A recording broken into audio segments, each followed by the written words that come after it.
Уште еден инцидент на небото. Германски и британски ловци пресретнаа руски авион кој што наводно не комуницирал со естонската контрола за летање. За време на првата заедничка воена вежба во рамки на НАТО, авионите на Британија и Германија во воздушниот простор над Естојнија наишле на руски авион од типот Ил-78, кој се користи за полнење гориво на авиони наречен летечки танкер. Инцидентот се случил во област меѓу Санкт Петерсбург и Калининград. Инцидентот се случува во време кога големи тензии има меѓу НАТО и Русија поради војната во Украина, иако нема докази дека овој инцидент е поврзан со судирот на рускиот борбен авион и американскиот дрон на Црното море, кој се случи вчера, зашто Соединетите држави ја обвинија Русија за несовесно однесување. Односите Русија и САД се на најниско ниво, но ние не отфрламе конструктивен диалог, рече портпаролот на Путин Дмитрий Песков. Что касается двусторонних отношений, мы знаем, что они, наверное, находятся в своей низшей точке, в весьма плачевном состоянии, но,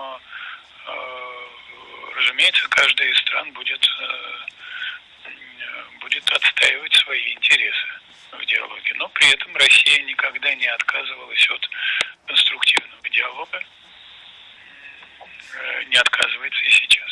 Пентагон соопшти дека оштетениот дрон бил соборен од Соединетите држави откако станал нелетечки. Русија демантира дека незините два борбени авиони Сухои 27 имале било каков контакт. Амбасадорот на Русија во САД Анатолий Антонов беше повикан во Стејт департментот. По средбите со американските официјалници рече дека Русија не сака никаква конфронтација со САД. So you see that we prefer to not to create a situation where we can face unintended clashes or unintended incidents between the Russian Federation and the United States. За разлика од изјавата во Вашингтон, Антонов за руската агенција ТАСС ги обвини Соединетите држави дека собираат разузнавачки информации, а потоа и ги предаваат на Украина. Инцидентот го нарече провокација и праша што прават тие илјадници милји подалеку од дома.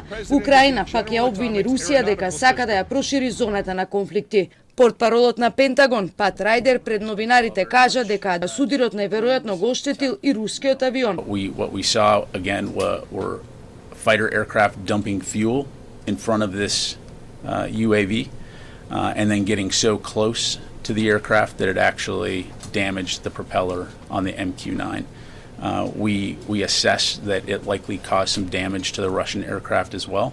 Клучното прашање е дали средбата било само обид на Русија да го попречи американското беспилотно летало и неговата работа, или постоел намерен обид да се собори. Американските воени представници изјавија дека конфронтацијата траела околу 30 или 40 минути и борбените авиони фрлале гориво на дронот на несовесен, еколошки нездрав и непрофесионален начин.